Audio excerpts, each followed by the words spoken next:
So, in this video, I'm going to discuss how the nerve fiber is regenerated. So, the topic is regeneration of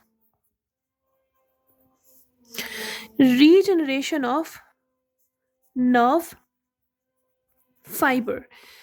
सो इस topic को start करने से पहले we must know कि fibres हर case में regenerate नहीं हो सकते। अगर तो नर्व फाइबर में इस तरह से डैमेज आया है कि आपके पास जो सेल बॉडी है वो इंटैक्ट है। सेल बॉडी इंटैक्ट होना बहुत ज़रूरी है, बिकॉज अगर सेल बॉडी इंटैक्ट नहीं रहेगी तो हमारे पास जो सेल है या जो नर्व है वो रीजनरेट नहीं कर सकती। ठीक है, तो cell body must remain intact. और सेकेंडली, आपके पास सेल बॉडी तो हर केस में इंटैक्ट रहनी चाहिए। और दूसरा जो है कि जो नर्व है वो बहुत ज़्यादा जो है वो डिजनरेट नहीं होनी चाहिए। मतलब अगर एक स्लाइट सी इंजरी है, ठीक है, अगर आपके पास स्लाइट इंजरी है तो नर्व फाइबर जो है, अगर हमारे पास स्लाइट इंजरी है तो नर्व फाइबर जो है वो रीजनरेट कर देगी। अगर स्लाइट इंजरी नहीं है तो नर्व फाइबर रीजनरेट नहीं कर सकती। Now the important thing is how the nerve fibre is regenerated. We can look at that. See what happens here is that nerve fibre जो अगर हमारे पास डैमेज हो गया है तो वो इमिजिएटली तो ठीक नहीं हो सकता। It's a quite lengthy process which approximately takes 3 to 6 months। बहुत जल्दी नहीं हो सकता। It approximately takes 3 to 6 months. Now I'm going to discuss that how nerve fiber is regenerated. Let's say that this was a nerve fiber. I am not exactly focusing on how the nerve fibers looks like, but just try to bear with it. If I say that this was a nerve fiber, and let's say here it was damaged, ठीक है, from this point it got damaged. Now what happens is that हमारे पास this is the nerve fiber, this is the one part of nerve fiber, ठीक है। like you imagine कि यहाँ पे axons हैं हमारे पास, ठीक है, और यहाँ पे फिर वो axon hill lock है और यहाँ से cell body है। like I'm not exactly making the full diagram but just giving you a brief know-how of how the cell fiber is regenerated, nerve fiber is regenerated. So let's say यहाँ से हमारे पास nerve damage हुआ था and now there is a gap, क्योंकि उस nerve को वहां से तोड़ दिया गया है, यहाँ से वो टूट गई है नर्व। अब होगा क्या कि ये हमारे पास नर्व पॉइंट डैमेज था, तो यहाँ से यहाँ तक का जो प्रोसेस है इसको हम कहते हैं सेंट्रल स्टम्प। ठीक है, इसको हम कहते हैं सेंट्रल स्टम्प और इसको हम कहेंगे डिस्टल स्टम्प। ना let me tell you what a central stump and a distal stump is. Now central stump होती है कि nerve fiber which is proximal to the section. Which section? The cut section.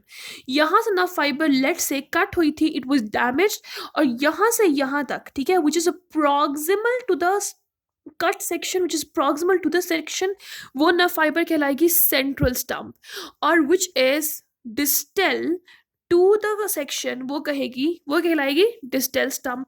Now coming to proximal stump, हमने कहा था कि जब nerve fibre degenerate हुई थी तो उसमें कुछ केसेस, कुछ सिचुएशंस क्रिएट हुई थी। एक हमने कहा था कि जो निजल ग्रैन्यूल्स थे वो हमने कहा था वो डीजनरेट कर गए थे, जिसको हम कह रहे थे कि क्रोमेटोलाइसिस हो गई थी। फिर हमने कहा था कि न्यूक्लियस जो था वो पेरिफेरी में मूव कर गया था, और कुछ ऑर्गेनेल्स हमने कहा था माइटोकॉन्ड्रिया हैं, गोल्जी ऑपरेटर्स हैं, लाइजोसोम है, राइबोसोम्स हैं, वो डिसइंटीग्रेट कर गए थे और यू कैन से वो मतलब लाइक ख़त्म हो गए थे। ठीक है, सेल बॉडी में नहीं थे। अब सेल बॉडी में सिर्फ क्या था, if this was a cell body, ठीक है, I am very poor at making diagram which is bear with it. हमारे पास यहाँ पे डेंड्राइट्स हैं,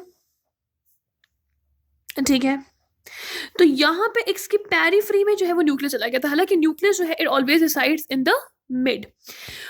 अब यहाँ पे होगा क्या कि नर्व फाइबर, नर्व डैमेज हो गई है। अब यहाँ पे एक्सॉन है, ठीक है, ये एक्सॉन है, तो एक्सॉन जो है वो फिब्रिल्स प्रोड्यूस करेगा। अब हमें पता है कि नर्व फाइबर को किसने कवर किया होता है, हमें पता है कि नर्व फाइबर को कवर किया होता है एंडोन्यूरियम। हमने कहा था ना, एक नर्व फाइबर को कवर किया होता है एंडोन्यूरियम ने। ठीक है, जब बहुत से नर्व फाइबर्स एक फैसिकल बनाते हैं तो उसको फिर कवर किया होता है हमारे पास पेरिन्यूरियम ने। ठीक है, और उस पूरे नर्व ट्रंक को, यानी डिफरेंट वेसिकल्स हैं जिनको कवर किया पेरिन्यूरियम ने, और वो एक नर्व ट्रंक में होते हैं, उसको कवर किया होता है एपिन्यूरियम ने। अभी मैं यहाँ पे I am gonna discuss what is the function of endoneurium here. Endoneurium ने एक नर्व फाइबर को, एक सेल को कवर किया है। अब होगा क्या कि ये जो एक्सॉन है, एक्सोनल एंड, ये प्रोड्यूस करेगा नंबर ऑफ फिब्रिल्स, और इट इज अप्रोक्सीमेटेड के तकरीबन 50 फिब्रिल्स ये प्रोड्यूस करेगा।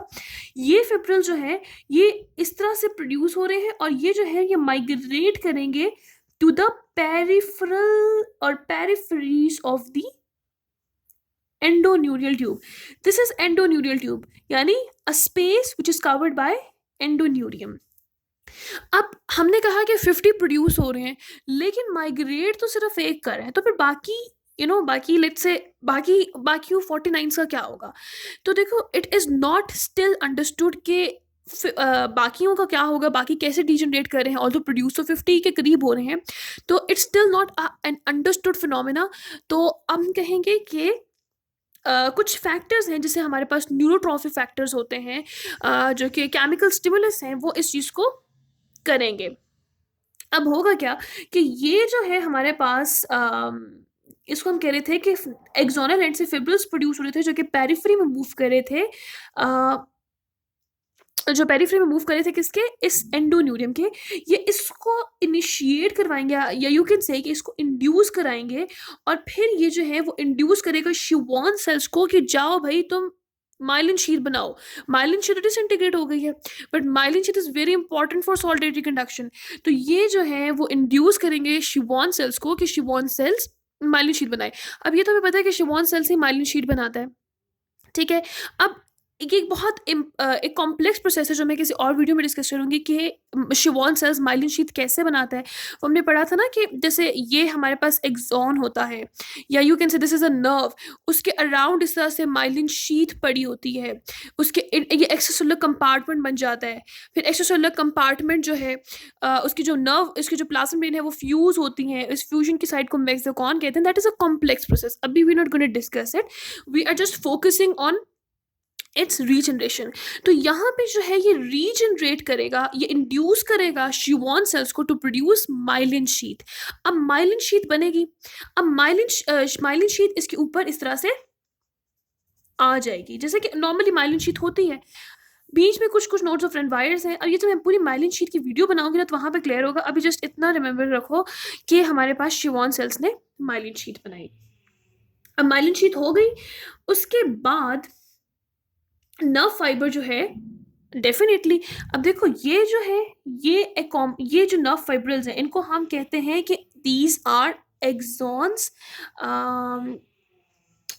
एक मिनट, इसको हम कहते हैं कि एक्सॉन स्प्राउटिंग्स हैं। अब ये एक्सॉन स्प्राउटिंग्स एक साइड पे तो ये शिवॉन सेल्स को इंड्यूस कर रही हैं कि माइलिन शीट बनाए, और दूसरी साइड पे ये जो है ये कनेक्शन बिल्ड कर रही हैं। यहाँ पे कोई भी ऑर्गन हो सकता है जिसके साथ नर्व फाइबर्स डायरेक्टली ये नर्व जो थी वो कनेक्शन में थी, या यहाँ पे आप ये कह सकते हो कि बीच में एक सिनैप है और यहाँ से एक और न्यूरॉन है उसके साथ, ठीक है, एक कनेक्शन में थी। तो यहाँ पे एक तो इसने जाके कनेक्शन वापस रिबिल्ड किया, और सेकेंडली इस तरह से। तो ओवरऑल हमने कहा कि एक नर्व फाइबर रीजनरेट हो गई है। अब इसमें इंपॉर्टेंट चीज that must be kept in mind is कि अगर तो हमारे पास गैप 3 मिलीमीटर का है, ठीक है, अगर तो गैप 3 मिलीमीटर का यहाँ पे क्रिएट हुआ है तो ईजी है नर्व फाइबर को रीजनरेट करना। अगर गैप 3 मिलीमीटर का नहीं है तो नर्व फाइबर को रीजनरेट करना इतना आसान नहीं होता। अब उसके बाद क्या होगा, दैट इज इम्पॉर्टेंट। अब देखो, नर्व फाइबर दो तरीकों से डैमेज हो सकती है। नर्व फाइबर डैमेज हो सकती है इधर कि उस पर बहुत ज़्यादा प्रेशर पड़ रहा है। अब प्रेशर कैसे पड़ेगा, हम कहते हैं एक बंदा क्रचेस यूज करे। क्रचेस क्या होते हैं, जो बंदा आर्मपिट के नीचे रखता है ताकि उसको चलने का सपोर्ट मिले। तो अगर वो क्रचेस यूज करे तो कंटिन्यूसली उसकी उस नर्व पे प्रेशर पड़ रहा है, नर्व डैमेज होगी, ठीक है। तो उस केस में प्रेशर, अगर प्रेशर से नर्व डैमेज हो गया तो उसको कंपैरेटिवली रीजनरेट करना आसान होता है, और जब वो रीजनरेट करेगी तो वहाँ से उसका एक गुड फंक्शनल रीजनरेशन होगी, ठीक है। यहाँ पे मैं लिख देती हूँ कि गुड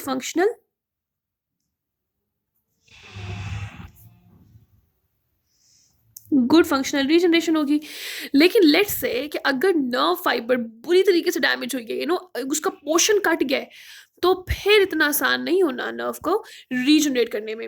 अब इम्पॉर्टेंट बात ये, एक दूसरी बात ये है कि नर्व अगर तो पीएनएस में यानी पेरिफेरल नर्वस सिस्टम में डैमेज हुई है तो उनको हम रिकवर कर सकते हैं, लेकिन अगर लेट्स से वो सेंट्रल नर्वस सिस्टम में डैमेज हो गई हैं तो अनफॉर्चुनेटली नर्व रिकवर नहीं हो सकती। इसकी मैं रीज़न बताती हूँ। इसकी आपको पता नहीं चाहिए कि 3 रीज़न्स हैं, ठीक है? पहली रीज़न ये होती है कि आपके पास जो सेंट्रल नर्वस सिस्टम है, उसमें एंडोन्यूरियल ट्यूब्स नहीं होती, एंडोन्यूरियल ट्यूब्स नहीं होती।